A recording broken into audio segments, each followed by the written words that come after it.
amar la sabiduría. Habían personas que amaban la sabiduría humana y desarrollaron pequeños sistemas, y la gente se sentía atraído a esos sistemas, de tal manera que habían divisiones de filosofía, dependiendo de cuál era el grupo al cual usted pertenecía en Corinto. Ahora, cuando la iglesia nació y todos estos grupos fueron salvados y se unieron, por muy extraño que pareciera, aunque estaban unidos en Cristo y aunque se identificaban de manera común con la cruz, todavía se aferraban a diferentes filosofías a las que originalmente se habían aferrado. Entonces la iglesia también se dividió en pequeños grupos, cada uno de los cuales se apegaba a diferentes puntos de vista filosóficos.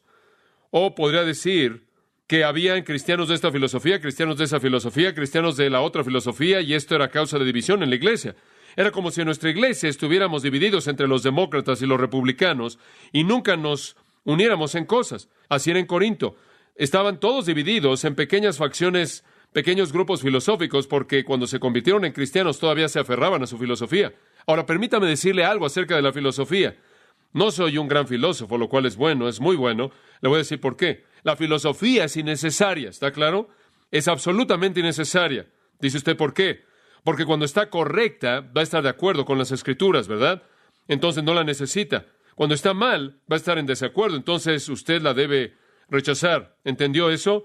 Dice usted, la filosofía no tiene nada que ofrecerle a usted.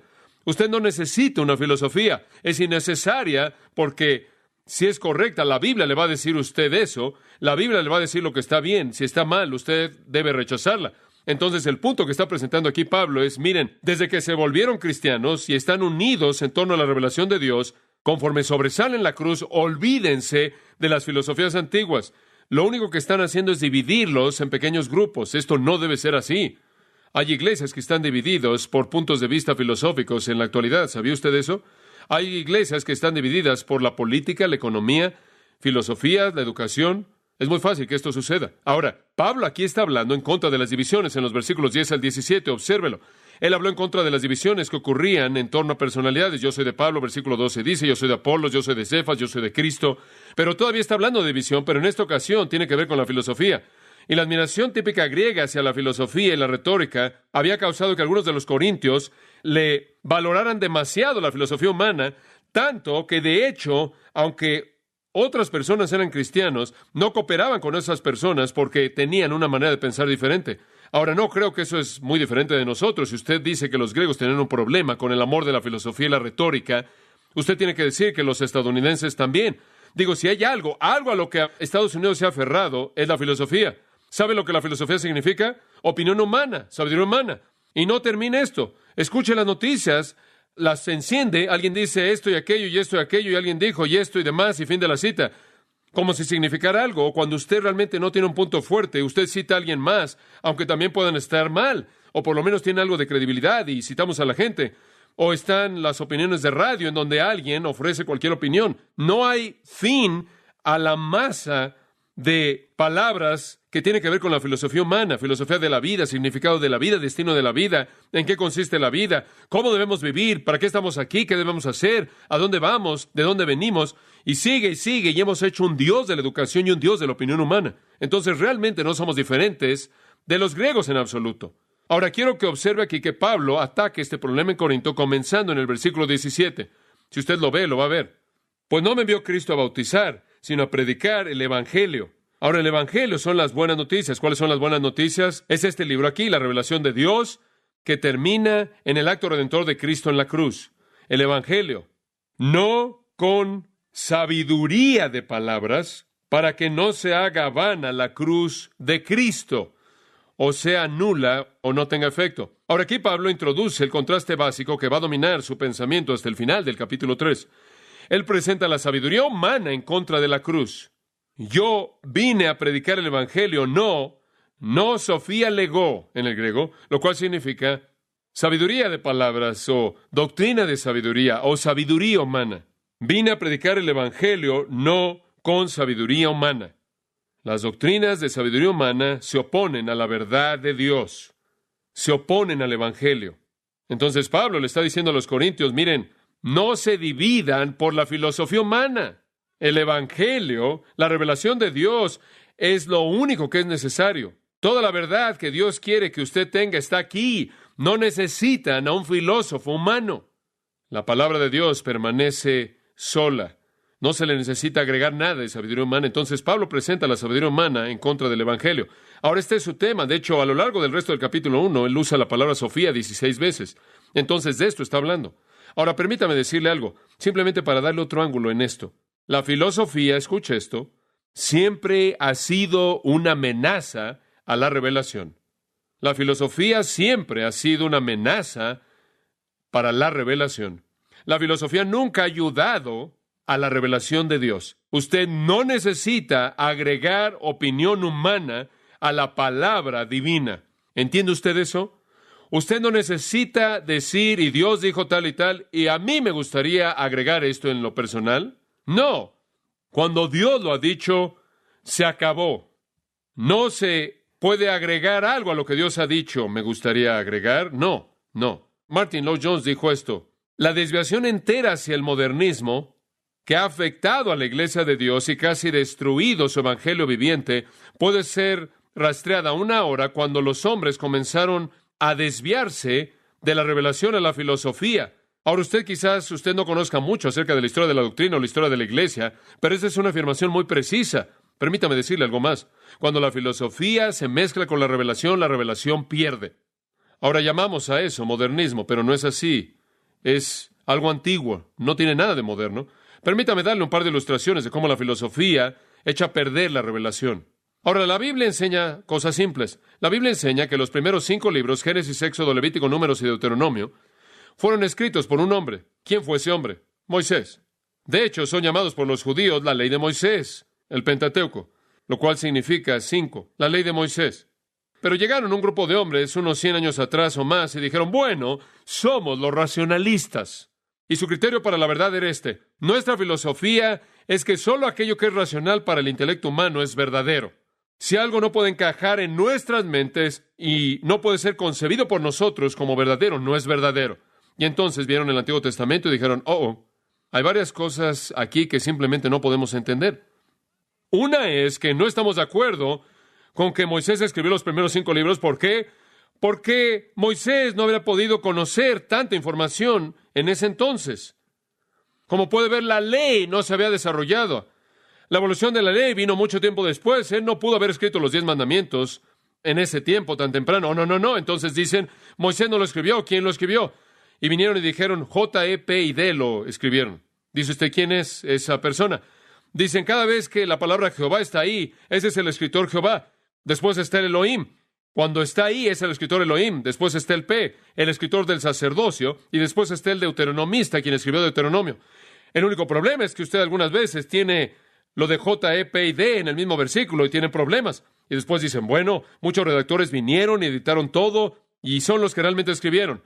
Realmente no fue escrito por Moisés en absoluto. Ahora observe, la filosofía humana fue impuesta en la revelación, en la cual ¿quién perdió? La revelación perdió. Permítame darle otra ilustración. La Biblia enseña algo simple. Moisés escribió esos libros y esas personas que dijeron que no podían haber tenido una ley, no muchos años después, cuando alguien descubrió el Código de Hammurabi, el cual era un sistema legal muy sofisticado que antecede a Moisés, mostró que estaban mal. Entonces, escuche eso. Segundo punto, tome por ejemplo la Biblia enseña que Dios creó las cosas, ¿verdad? Usted lee en Génesis 1, en el principio creó Dios los cielos y la tierra. En el primer día, el segundo día, el tercer día, el cuarto día, el quinto día, el sexto día. Dios creó. El séptimo día reposó. El séptimo día Dios reposó. Ahora la Biblia de manera muy explícita presenta que Dios creó esto.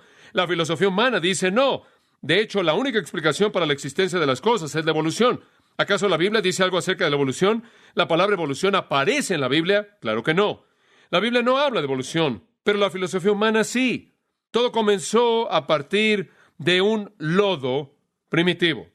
Y en ese lodo había una cosa de una célula que realmente estaba muy, muy afligida por ser una cosa de una célula, que era compañía, y entonces se dividió y se volvió 2, y después, claro, todo se salió de control y aquí estamos. Y eso, en esencia, es una explicación muy limitada científica de la evolución.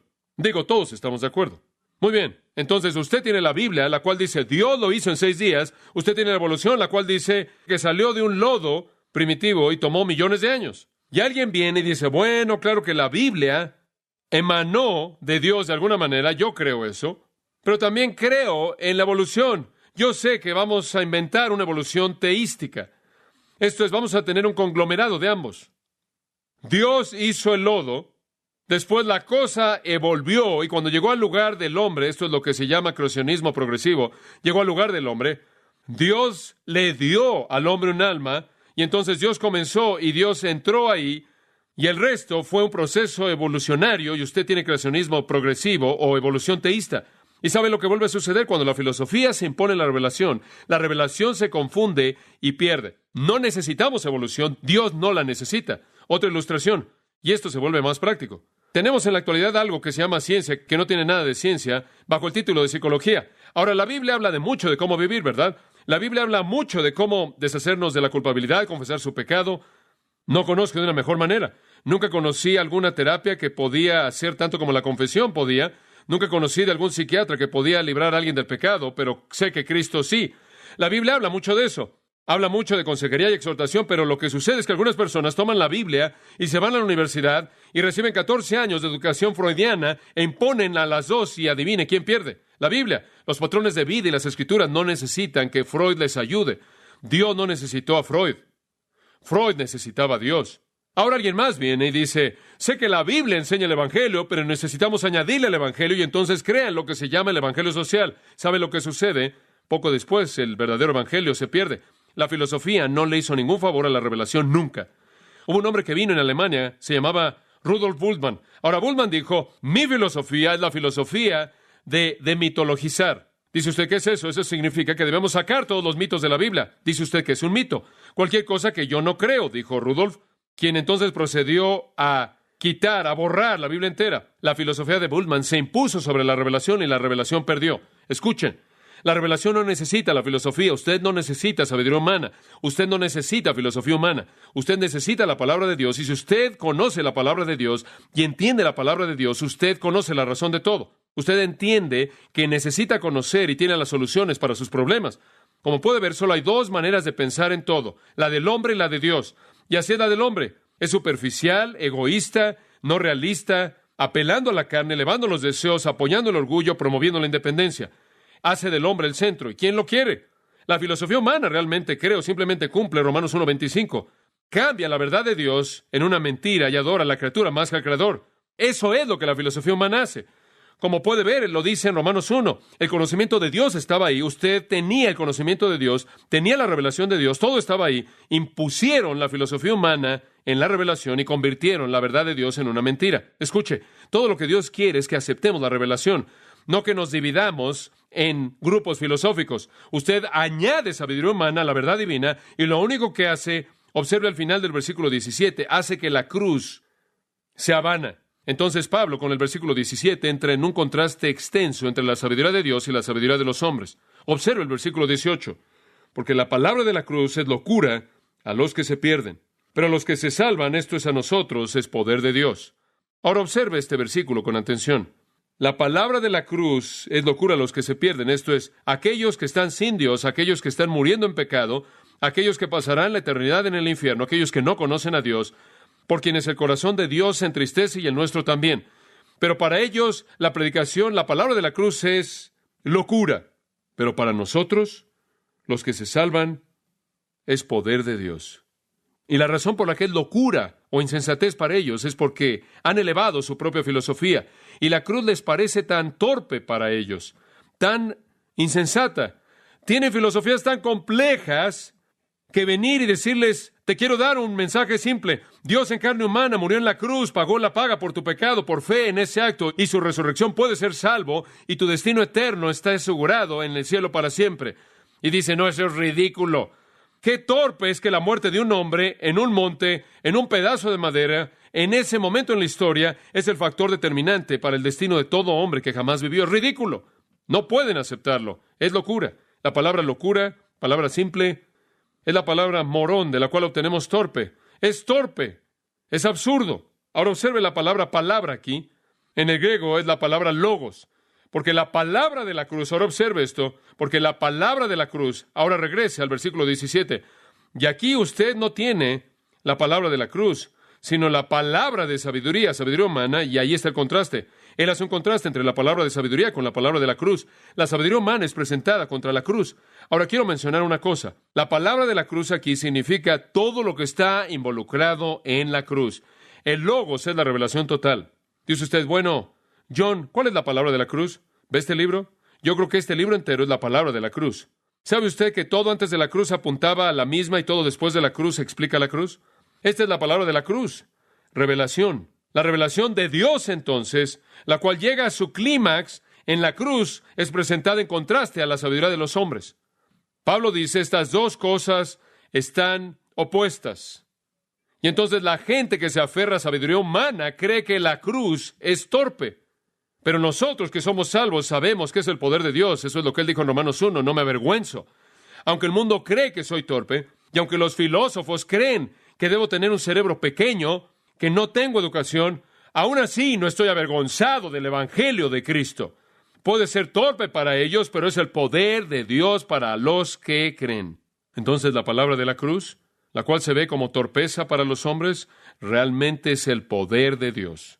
Como puede ver, los hombres, debido a su racionalismo, debido a la elevación del ego humano, debido a que quieren sus propias filosofías, no se pueden postrar ante algo tan simple como eso. Y es simple, créame, digo, Jesús mismo dijo, a menos de que se convierta como un niño pequeño, no puede entrar al reino, es simple. No es una filosofía compleja. Pablo llega a Corinto, él llega en medio de muchas filosofías. ¿Qué vas a hacer? ¿Simplemente ofrecer otra filosofía y entrar en ese remolino de filosofías? ¿Sabe usted lo que él hace ahí? Observe el capítulo 2, versículo 2. Cuando yo llegué a Corinto, me propuse no saber entre vosotros cosa alguna, sino a Jesucristo y a este ¿qué? Crucificado. ¿Sabe usted por qué dijo eso? Porque ya habían bastantes ideas que andaban por todos lados. Él no les iba a ofrecer otra filosofía. Simplemente habría sido otra cosa que colgar en la pared. Él quería darles algo que sería muy opuesto a lo que ellos creían. Algo muy simple, no complejo. Algo muy histórico, no etéreo. Algo muy concreto y objetivo, no subjetivo y nebuloso. Y les dio la cruz. Y él la mantuvo arriba, la exaltó, la levantó en Corinto durante por lo menos 18 meses. Esa es la cantidad de tiempo que él se quedó ahí. Y sabe una cosa, usted estudia las religiones humanas, pero no las estudie por mucho tiempo, porque hay muchas otras cosas como cortar el césped y cosas así, pero estudie la filosofía humana por unos minutos y sabe lo que usted va a descubrir, que toda religión que el hombre jamás ha desarrollado, y él ha desarrollado todas ellas, excepto el cristianismo, es compleja. Eso apela a su cerebro, a su ego. Es compleja. El hombre no va a aplastar su ego para rebajarse a nivel de la simplicidad de la cruz y el hecho de que él reconoce que no importa lo que él cree y no importa lo inteligente que sea, pero usted no es salvo a través de su intelecto, sino a través de la fe. Él no quiere llegar a ese punto. Como puede ver, a él no le gusta la cruz, porque si usted llega a la cruz, usted tiene que admitir que es un pecador, y eso no le gusta a él tampoco, y ese es el problema. Pero la cruz todavía es el punto. La revelación de Dios culmina en la cruz. Pero ¿sabe una cosa? La filosofía humana no lo entiende. Para darle una ilustración, ¿sabe que Pedro ni siquiera lo entendía? Pedro tenía una filosofía. La palabra filosofía podríamos usar la palabra opinión. Pedro tenía una opinión. Él pensó que el Mesías vendría y establecerá su reino y todo simplemente será maravilloso. Jesús dijo un día en Mateo 16, voy a morir. ¿Se acuerda cómo Pedro reaccionó a eso? No, Señor, no vas a morir. Oh, está bien. Una cosa que la revelación no necesita es la opinión de Pedro. Pero como puede ver, la filosofía de Pedro estaba opuesta a la verdad y entonces Jesús le dijo, quítate de delante de mí, Satanás, tienes una filosofía satánica. Fueron al huerto y los soldados vinieron a capturar a Cristo. En Juan 18, Pedro sacó su espada y trató de cortarlos. Jesús le dijo, quita eso, ¿no has entendido el mensaje todavía? Finalmente, después de la cruz, él entendió. En Hechos 3, él está predicando ahí y él dice, estas cosas que Dios había anunciado antes por la boca de los profetas que Cristo debía sufrir, él así cumplió. Él se oye como un verdadero experto. No fue sino hasta después de la cruz que él entendió la cruz. Más adelante, cuando escribió su carta de 1 Pedro 2:24, dice, quien él mismo llevó nuestros pecados en su propio cuerpo en el madero. Como puede ver, Pedro aprendió el significado de la cruz, pero al principio su filosofía se oponía a la cruz. No podía verlo, no podía entenderlo. Como puede ver, era como cualquier otro judío para él, viendo el versículo 23. Cristo crucificado es para los judíos un ¿qué? Tropezadero, pero a los gentiles o a los griegos es locura. No encaja en la razón humana, no pueden racionalizarlo, como si el intelecto fuera la autoridad. Entonces el contraste es establecido en los versículos 17 y 18. La cruz es el poder de Dios para salvación. Nos salva, pero al mundo inmerso en sabiduría humana es torpe. Ahora, con eso como introducción, del versículo 19 hasta el capítulo 2, versículo 8, Pablo da 5 razones por las que él considera la sabiduría de Dios superior a la del hombre. Y estas son realmente buenas. 5 razones por las que Pablo considera la sabiduría de Dios superior a la sabiduría del hombre. Razón número 1, la sabiduría de Dios es permanente. Su permanencia. Versículos 19 y 20. Ahora, esto es muy interesante.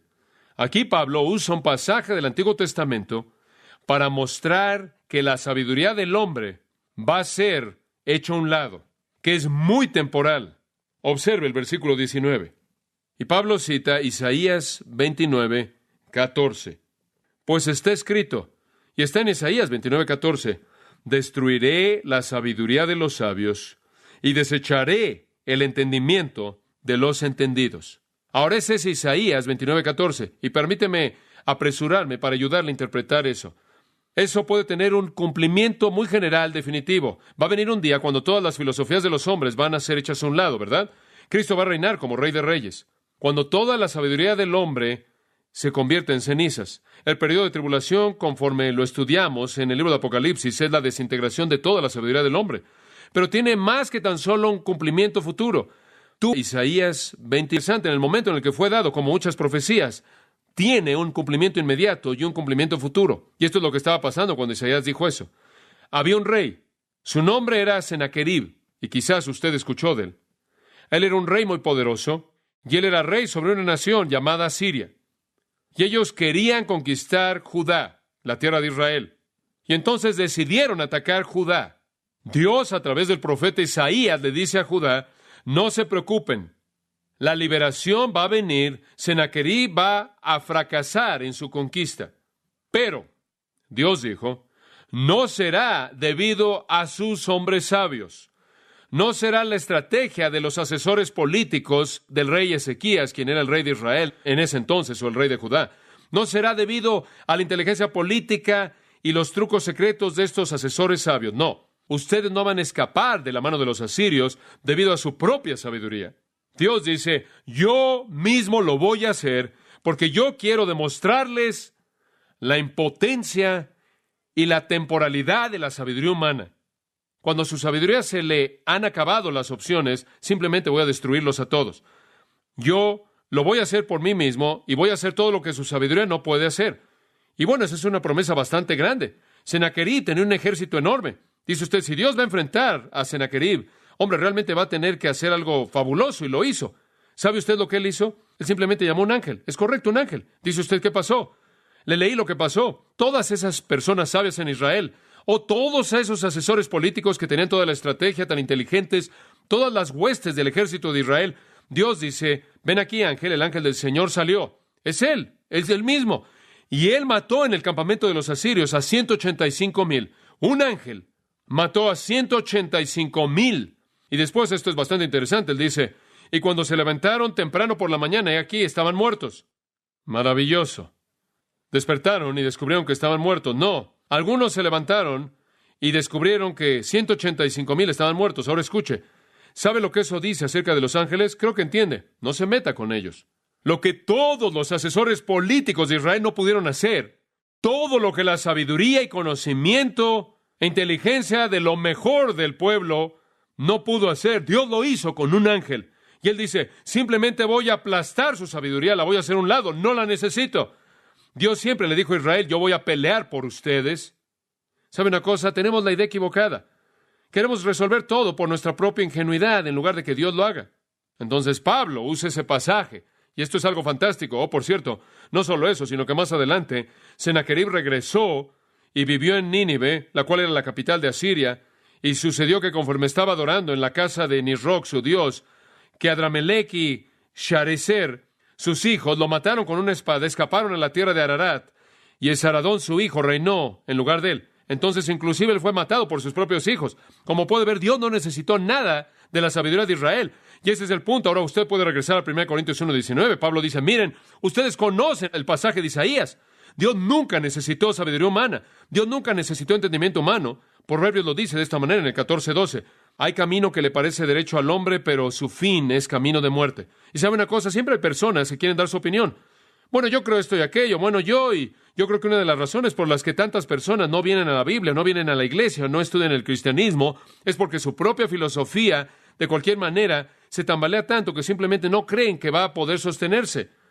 Y sabe una cosa, prefieren enmascararse a sí mismos, colocar su cabeza en la arena y simplemente ser sepultados y mantener sus dedos eternos cruzados. Escuche, Jeremías 8:9.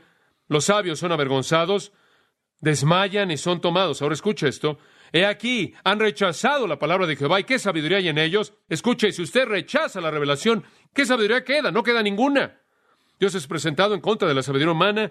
Él se presentó en contra de la filosofía humana, inclusive la filosofía de Israel, Judá. Él la destruye. La sabiduría humana es definida, creo yo, mejor que cualquier otro lugar en la Biblia, en Santiago 3:15, en términos muy aptos. Dice esto, y quizás nunca antes ha pensado en esta definición. Escuche esto. Esta sabiduría no desciende de lo alto. Muy bien.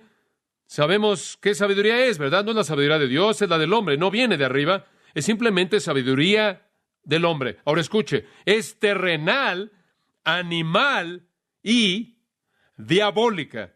La sabiduría humana es terrenal. Esto es, nunca va más allá de la tierra. Realmente nunca entiende la realidad sobrenatural. Es terrenal. 2, animal o sensual. Se basa en deseo y concupiscencia humana. 3, demoníaca, diabólica, su fuente es Satanás. Eso es la sabiduría humana. Ahora eso, amigos míos, es presentado en contra o en contraste a la sabiduría de Dios. ¿No está de acuerdo usted? Eso es Santiago 3:15. Entonces él dice, está escrito, es permanente. La sabiduría de Dios es permanente. El versículo 20 hace algunas preguntas. Realmente es una pregunta con 3 partes. ¿Dónde está el sabio? ¿Dónde está el escriba? ¿Dónde está el disputador de este siglo? ¿Dónde están todos los inteligentes que resuelven todos los problemas? ¿No estamos gritando eso en este momento? Digo, hemos hablado tanto de lo grande que es la educación y cómo nos hemos educado nosotros mismos y nos hemos metido en problemas que no podemos resolver. Claro, nunca podremos resolverlos. Y sabe una cosa, la sabiduría humana nunca resolvió nada. Toda nuestra educación realmente nunca resolvió nada. Dice usted, espera un momento. Solemos vivir ahí en el bosque y ahora estamos en ciudades y en hogares, es correcto, y estamos igual de putrefactos aquí como estábamos ahí. No hemos cambiado, nada más estamos más cómodos. ¿Sabe una cosa? Nuestra inmoralidad no se comete en el bosque, se comete en hoteles elegantes. No es diferente. Simplemente hemos hecho que nuestro pecado sea más cómodo. La sabiduría humana a lo largo de la historia del hombre, nunca ha resuelto ningún problema real. Nunca. Simplemente nos hace estar más cómodos con nuestros problemas. Eso es todo. Y entonces Dios dice, ¿dónde están las personas sabias? ¿Dónde están todas estas personas sabias? Y él cita aquí Isaías 19:12. Y es muy interesante, porque en Isaías 19, Dios estaba hablando al Egipto, y él dice, Egipto, se acabó. Has seguido a dioses falsos, y has adorado a dioses falsos, y has negado mi verdad, y vas a ser juzgado. ¿Y se acuerda usted de esa gran profecía en contra de Egipto, que los ríos se secarían y el mar ya no les daría más agua? Y Memphis será destruida, la gran ciudad, la capital y todas estas cosas. Y cuando todo eso fue hecho, entonces Isaías dice, ¿en dónde están sus hombres sabios? ¿Quién va a ofrecer la solución ante la destrucción de Dios? La respuesta es que no quedó nadie. Dice en Isaías 19, buscaron a los adivinadores y a los médiums y a los hechiceros. ¿Y sabe usted qué respuestas tuvieron? Ninguna. No hay ninguna respuesta. Ahora, ¿dónde están los sabios? Y él dice en la segunda respuesta, ¿dónde está el escriba? ¿Dónde está el escriba? Y este es el escritor, y de hecho, de nuevo es Isaías 33:18, donde usted encuentra esa afirmación. Y tenía que ver de nuevo con los asirios. Los asirios, cuando enviaron a su ejército, enviaron a escribas. ¿Sabe usted lo que hacían los escribas? Tenían que escribir, registrar todas las cosas que se llevaban cuando se llevaron a Israel. Tenían que enlistar todo el botín. Tenían que registrar todo el tributo que tenía que ser presentado. Tenían que escribir todo lo que era llevado en la victoria. ¿Sabe lo que pasó? No se llevaron nada en victoria. Y los escribas no tenían nada que escribir. Y entonces Isaías dice, ¿dónde están los escribas? No hay ninguno. Después él dice, ¿dónde está el disputador de este siglo? Y esto no creo que tiene una contraparte en el Antiguo Testamento. La palabra disputador aquí es la misma palabra griega que se usa para discutir acerca de filosofía. ¿Dónde están ahora sus argumentos filosóficos? Miren, ¿dónde están las personas versadas en filosofía? ¿Dónde están las personas versadas en literatura, los escribas? ¿Dónde están las personas versadas en retórica? ¿Dónde están cuando los necesita? Toda su sabiduría es insensatez. ¿Sabe una cosa? Tengo ese sentimiento en el mundo de la actualidad, ¿no es cierto?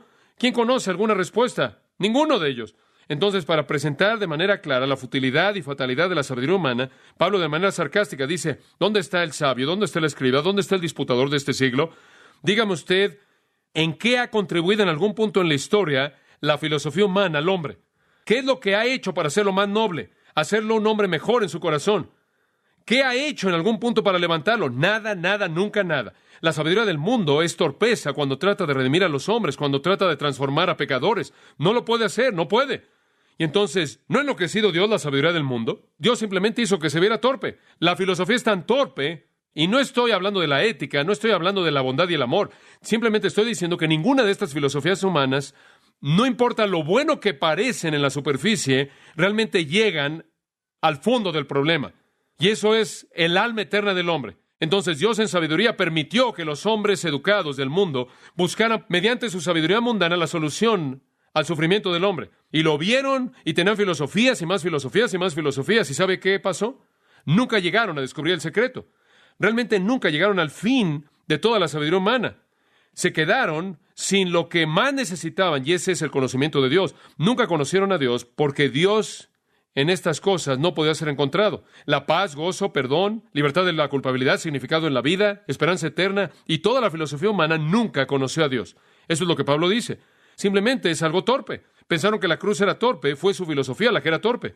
Entonces Dios entra a hacer lo que la sabiduría humana nunca pudo hacer, y eso nos lleva al segundo punto, y simplemente vamos a ver el primer versículo del segundo punto. Pablo dice, la sabiduría de Dios es superior a la de los hombres debido a su permanencia y, en segundo lugar, a su poder. Puede hacer lo que la sabiduría del hombre nunca hizo.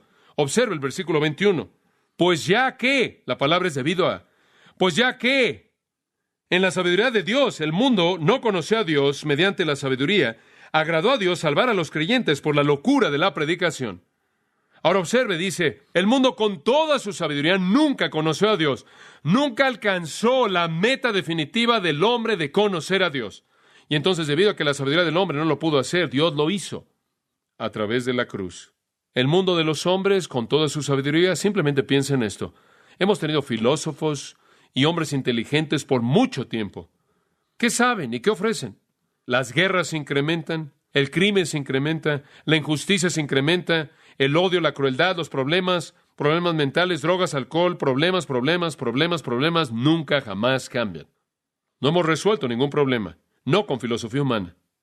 Porque los hombres no pueden obtener salvación, no pueden tener una naturaleza transformada, no pueden conocer a Dios mediante su propia sabiduría. Inclusive la religión no sirve. Toda la filosofía del mundo termina en bancarrota. Ahora Dios dice, me agrada a mí hacer algo tan básico y torpe y absurdo a los ojos de ellos como la muerte en la cruz para cumplir lo que ellos no podían cumplir con las complejidades de sus filosofías a lo largo de las edades. ¿No es eso hermoso? Simple. Capítulo 3, versículo 18 dice lo mismo. Nadie se engaña a sí mismo. Si alguno entre vosotros se cree sabio en este siglo, cree que usted realmente tiene su filosofía, hágase ignorante para que llegue a ser sabio.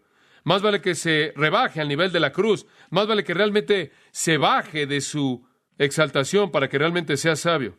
Porque la sabiduría de este mundo es insensatez para con Dios. Pues escrito está, Él prende a los sabios en la astucia de ellos. El siguiente versículo dice, el Señor conoce los pensamientos de los sabios que son vanos. Ahora note esta frase tan interesante al principio del versículo 21, que dice, ya que en la sabiduría de Dios, el mundo, en otras palabras, que este plan sabio de Dios, que Él permitió que el mundo siguiera en su propia sabiduría, en la sabiduría de Dios, Él permitió que el mundo siguiera su propio camino. El hombre existe rodeado por la sabiduría de Dios, y en medio de la sabiduría de Dios, el mundo por sabiduría que no conoció a Dios. Aquí estamos rodeados por la sabiduría de Dios y somos ignorantes de ella. Para mí, eso es Romanos 1. Lo que de Dios se conoce está en ellos, ¿verdad? Y está alrededor de ellos. Las cosas invisibles de Dios pueden ser vistas en la creación, pero a los hombres no les gustó retener a Dios en su conocimiento. Se volvieron de Dios, convirtieron su verdad en una mentira, adoraron a la criatura más que al Creador, comenzaron a adorar imágenes.